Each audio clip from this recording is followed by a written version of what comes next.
सावन के सोमवार की व्रत कथा, जिसके बिना अधूरा माना जाता है भगवान शिव का व्रत। तो आइए शुरू करते हैं।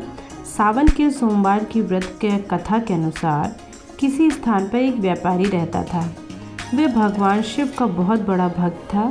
नगर के सभी लोग उसका आदर करते थे। उसका जीवन सुख संपन्न था, लेकिन उसकी अपनी कोई संतान नहीं थी, जिस कारण वह हमेशा दुखी रहता था। साहूकार संतान प्राप्ति की कामना से प्रत्येक सोमवार को शिव जी की विधि विधान पूजा अर्चना करता था। कहते हैं कि साहूकार की शिव भक्ति को देखकर माँ पार्वती ने शिव भगवान से कहा कि वह शिव जी का बहुत बड़ा भक्त है, प्रत्येक सोमवार को पूरी श्रद्धा से व्रत और पूजन करता है, लेकिन फिर भी आप उसकी इच्छा पूरी क्यों नहीं करते हैं। माँ पार्वती की इस बात को सुनकर भगवान शिव ने कहा कि हे पार्वती, इस साहूकार को कोई संतान नहीं है, इसके लिए मैं कुछ नहीं कर सकता हूँ। यह सुनकर माता पार्वती ने शिव भगवान से कहा कि वे साहूकार को संतान प्राप्ति का वरदान दें। जिसके बाद भगवान शिव ने उस साहूकार को संतान प्राप्ति का वरदान दिया, लेकिन उन्हें यह भी कहा कि उसकी संतान की आयु महज 12 वर्ष की ही होगी। भगवान शिव के वरदान स्वरूप कुछ दिनों के बाद साहूकार की पत्नी गर्भवती हुई और उसके गर्भ में एक सुंदर संतान का जन्म हुआ। इस शुभ समाचार को जानकर साहूकार बहुत खुश हुआ, लेकिन उसे शिव जी की कही हुई बात भी याद थी, इसलिए पुत्र प्राप्ति के बाद भी वह दुखी रहता था।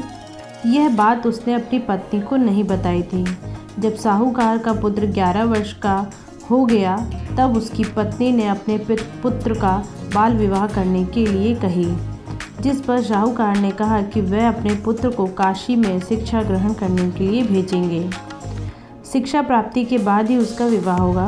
साहूकार ने अपने पुत्र को उसके मामा के साथ काशी भेज दिया।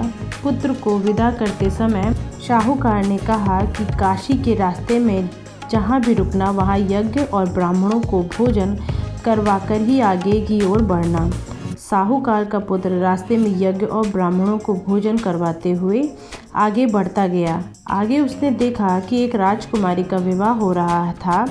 राजकुमारी का विवाह जिस राजकुमार से हो रहा था, वह आँख से काना था। राजकुमारी के पिता की नज़र उस साहूकार के पुत्र पर पड़ी और उसने सोचा, क्यों न राजकुमारी की शादी उस बालक से कर दूं।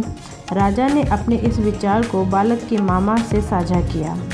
राजा के इस सुझाव को सुनकर बालक के मामा मान गए और उसने अपने भांजे की शादी उस राजकुमारी से करवा दी। शादी के बाद उसने राजकुमारी की चुनरी की पल्लू पर लिख दिया कि तेरा विवाह मेरे साथ हुआ है, लेकिन यह राजकुमार के साथ तुम्हें भेजेंगे।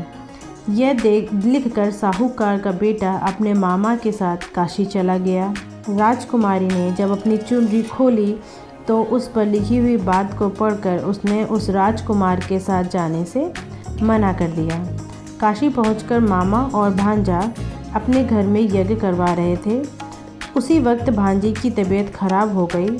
उस दिन वह बालक कमरे से बाहर नहीं आया।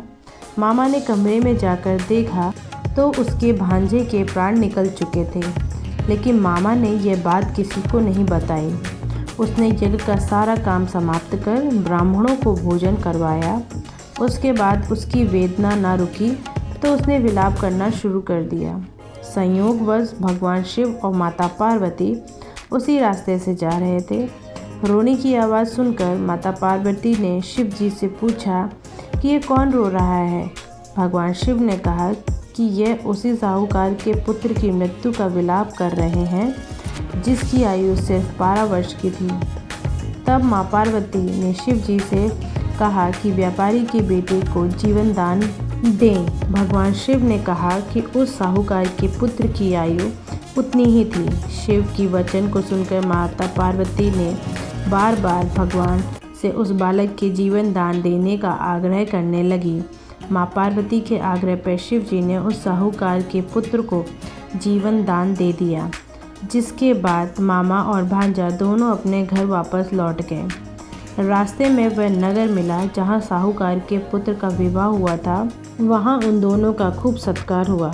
राजा ने अपनी कन्या को साहूकार के बेटे के साथ खूब सारा धन देकर विदा कर दिया। उधर साहूकार और उसकी पत्नी यह सोचकर बैठे थे कि अगर उनका पुत्र वापस नहीं आएगा तो वे अपनी जान न्यौछावर कर देंगे। इतना कहते ही जब साहूकार को पता चला कि उसका पुत्र वापस आ रहा है तो उन्हें विश्वास ही नहीं हुआ, लेकिन बाद में उन्होंने अपने बेटे और बहू का भव्य स्वागत किया और सत्कार किया और भगवान शिव को धन्यवाद दिए। रात में भगवान शिव ने साहूकार को स्वप्न दिया और कहा कि मैं तुम्हारे पूजा से बहुत प्रसन्न हुआ हूँ और जो कोई भी सावन सोमवार के व्रत में इस कथा को पढ़ेगा उसकी सभी मनोकामनाएं पूर्ण होंगी। धन्यवाद।